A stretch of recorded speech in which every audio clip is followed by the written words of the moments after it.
Assalamualaikum warahmatullahi wabarakatuh. Sebuah kisah inspiratif, bisa dikatakan rahasia ilahi, kisah nyata. Kisah nyata yang dialami oleh kawan kita. Seorang kawan yang sudah lama tidak ketemu. Kerjanya lumayan berat ya? Apa enteng kalau gitu kerjanya? Enteng, cuman Disepelekan. Kalau buat tantangan mah termasuk berat. Kalau buat orang-orang awam, saya juga ngelihat, saya terjun juga langsung ke situ. Ada saya bilang berat, terjun langsung. Pernah terjun langsung? Pernah lah, udah masuk kok. Terus? Ternyata ya saya kan demi konten, bahasa kasarnya demi konten. Nyamar? Ya bukan Demi konten nyamar. aja? Emang sebenarnya? Iya, langsung aja terjun. Terus? Ini kejadiannya baru berapa lama? 1 bulan 2 bulanan kurang lebih. Iya. Gimana? Masih tahun ini. Gimana? Masih tahun ini. Jadi dia itu pergi ke sesuatu tempat di daerah, kalau nggak salah komplek ya. Komplek daerah Nilakandi itu kan banyak komplek-komplek di situ. Dia ada selokan di situ kan. Depannya rumah Orang komplek orang kaya. Depannya itu kan ada pembuangan air dari rumah orang kaya ke got. Got. Jadi ya pembuangan. Ya, got itu kan tempat yang kotor. Benar nggak? Iya benar. Pembuangan air kecil, air besar. Air besar nggak, air kecil aja ya. Air kecil. Kalau Cucian piring. airnya mungkin dulu aja besar. Cuma kalau buang air besar enggak. Ya, Tinjanya enggak. beda. Itu dia masuklah ke got itu ya. Ke dalam got nih? Iya, ke dalam got. Emang apa kerjanya? Dia itu sebenarnya nyari Emas. sebongkah berlian. Nyari emas tuh yang diayak-ayak gitu. Iya, yang dia kayak gitu. Pemirsa pasti pernah lihat nih orang di Pernah. got yang ngais-ngais ngais di itu. ayak-ayak. Kalau saya seringan lihat itu di kali Di dangkal. kali, iya, di kali Ya, dangkal. kali dangkal. Tapi sebenarnya emang ada emasnya emang. Justru itu, kita kan orang awam kalau Iya. buat seperti itu. Heeh. Kalau kita naik motor sepintas pernah lihat, kita cuma ngeliat doang, nggak nanya, nggak ngobrol kan. Heeh. Nah ternyata teman saya ini yang berprofesi seperti itu. Ya kita tanya ya kan, dia juga mau bercerita. Saya bang, baru kali ini bang saya ngalamin. Saya nyemplung ke got, ya, di depan rumah orang kaya itu. Begitu saya sudah waktu berjalan 10-15 menit, orang kaya itu keluar bang. Saya lantas ditanya, ngapain mas di situ? Ya saya jawab, ya saya nyari ini pak, nyari besi-besi, nyari paku, kawat. Itu kan buat dijual, dikiloin, buat nyari makan lah. Nggak bilang nyari emas, nggak bilang. Ya kalau ngomongin nyari emas, logikanya aja emas mana Apa? ada sih di got, kan begitu, benar nggak? Emas itu ada di toko emas.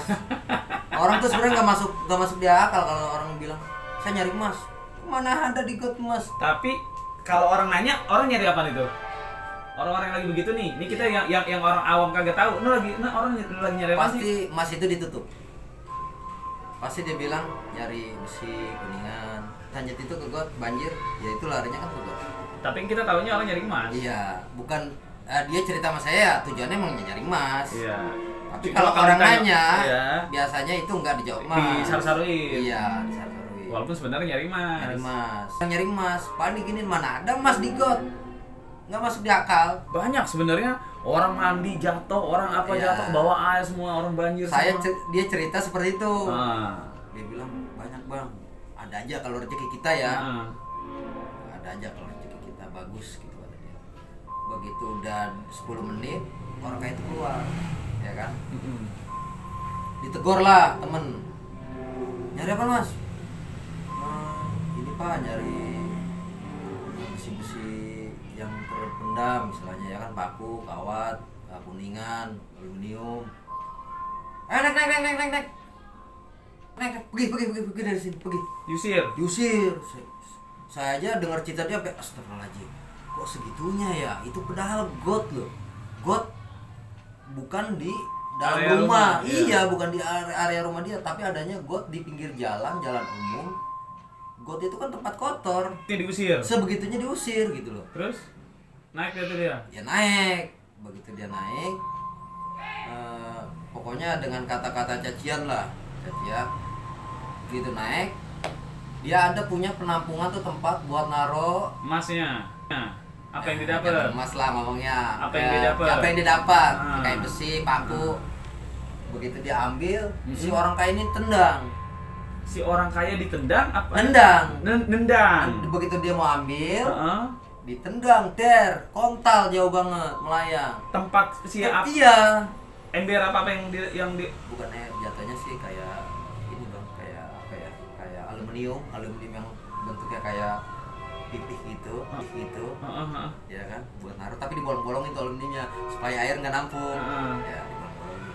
biar tiris. Ya, ditendang. Terus Ditendang, hati dia tek. Astagfirullahaladzim, kok segini amat ya nyari duit. Diusir nggak apa-apa, tapi barang-barang yang didapat aur-auran ya itu. aur-auran lah namanya, ditendang. Ngenes tuh banget tuh. Maksud dia sih boleh diusir, tapi jangan nyakiti benda dia atau nyakiti. Apa yang dia udah dapat sama jeripaya dia sehari itu. Iya. Kalau ditendang begitu jadi hilang semua. Sampai di hati dia, ayo begini aja dia. Ya, jadi ceritanya tuh ada dua orang kaya. Yang satu orang kaya itu manggil dia, udah begitu pas ditendang. Orang kaya satu pergi. Ya masuk. Habis tendang itu masuk dalam. Terus Ada yang satu manggil, "Mas, sini Mas. Sabar aja nyari uang seperti ini, nyari rezeki seperti ini." terus dipanggil. Dipanggil sama bapak-bapak yang satu lagi.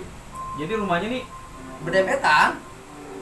yang nendang satu Iya. masuk. Udah masuk. Yang satu ngeliatin. Yang satu ngeliatin dari jauh. Terus? Begitu yang ininya yang dendang udah masuk, dia keluar. Terus Udah kontak kan tuh ininya apa? Heeh. Tempatnya itu Mm. buat nampung. Panggil. Mas, sini Mas. Yang sabar ya Mas, nyari rezeki seperti ini. Iya Pak. Apa Pak? Itu kipas matiin kipas. Saya sabar Cabut. Pak. Dah, terus. Hah? Saya sabar, nggak salah, biarin. Ya memang mungkin mengganggu dia kali Pak. Kata si orang ini. Ya. Begitu sih, itu kata masuk. teman. Terus Emang tinggal di mana Mas? Saya deket Pak, sini Pasar Lembang. Ya. Pasar Lembang Ciledug. Dekat pabrik tahu, ya, pinggir kali. Begitu. Ya udah, ini Mas pegang. Buat makan lah ibaratnya gitu ya kan. Dikasih uang 150. pego. Ya, alhamdulillah kan. Ya. Rezeki dia emang Itu yang udah ambar-ambaran dipungutin nggak? ya dipungutin lah. Oh, tetap diambilin sama dia di bawah, yang udah dapat. yang kelihatan lah, istilahnya yang masih kelihatan diambilin. Yang udah orang-orang di jauh-jauh Iya, udah kagak ada tuh. yang jauh udahlah. Namanya emang kita nyarinya di got aja juga kan nggak kelihatan. Heeh. Ya, yang ada ya ambil lah, ya udah ya. Terus Begitu dia dikasih uang 150. Dia pergi dah tuh, ya. Beranjak pergi, nggak tahu kemana. Begitu selang kurang lebih 3 hari atau sampai semingguan ya, ini si orang ini nendang ini sakit keras. Tauin dari mana? Dari tetangga sebelah. Tetangga sebelah ngomong Tetangga apa? sebelah itu, Mm-mm. ya pasti tahu lah. Kalau tetangga sebelah itu nggak mungkin nggak tahu aktivitas. Biarpun ini, Enggak. dia ini berobat bang, berobat di mana-mana, Mm-mm. di rumah sakit, di mana-mana. Itu nggak sembuh-sembuh, nggak kunjung sembuh. Nggak sembuh-sembuh itu kurang lebih sampai 3 mingguan. Mm-mm. 3 mingguan ini dia tahu tetangganya sakit, mungkin dia berkunjung kali ke rumahnya ya. Iya. Si orang ini berkunjung. Yang baik ini, yang iya, baik ini berkunjung ke yang kurang baik. Ya, nanya mungkin di hati yang sakit ini kepikiran dia kali. Mm-mm. Ya, kepikiran dia. Bapak tahu gak rumah yang kemarin saya tendang itu ininya apa? Masnya itu. Oh, si orang ini udah sadar nih. Ya, udah sadar. Mungkin dia pikir, Gak. gue jangan-jangan karena Karma dah. karma mungkin dari dia kali ini efeknya. Lehernya kayak kecekek gitu dia. Mm-mm. Terus Iya Pak, saya nanya kemarin yang Yang- cekcok sama bapak itu, Heeh. ya, saya tanya katanya tinggalnya adanya di Pasar Lembang, dekat pabrik tahu. Pabrik tahu. Ya udah Pak, saya bantu, saya usahain, saya cari dia. itu selama 3 minggu katanya dia nggak kunjung ketemu, nyari. Tapi kalau memang udah jodoh mah kalau perbuatan baik itu emang pasti ada tertundanya, ada jedanya, tapi pasti dikasih tahu, pasti dipertemukan. Terus akhirnya ketemu kan, ceritanya ketemu. Begitu ketemu teman kaget, bapak kan yang ngasih uang waktu itu ya? Iya mas, saya ngasih uang ke mas, saya mau ajak mas ke tempat saya. Mau ngapain pak? Kata dia, ini yang kemarin mas diganggu dulu ya sama tetangga saya itu, dia sekarang lagi sakit keras ya kan, tolong dah datang aja sembuhnya. Bagaimana pak, saya kan enggak, ini kan bukan saya yang ngasih.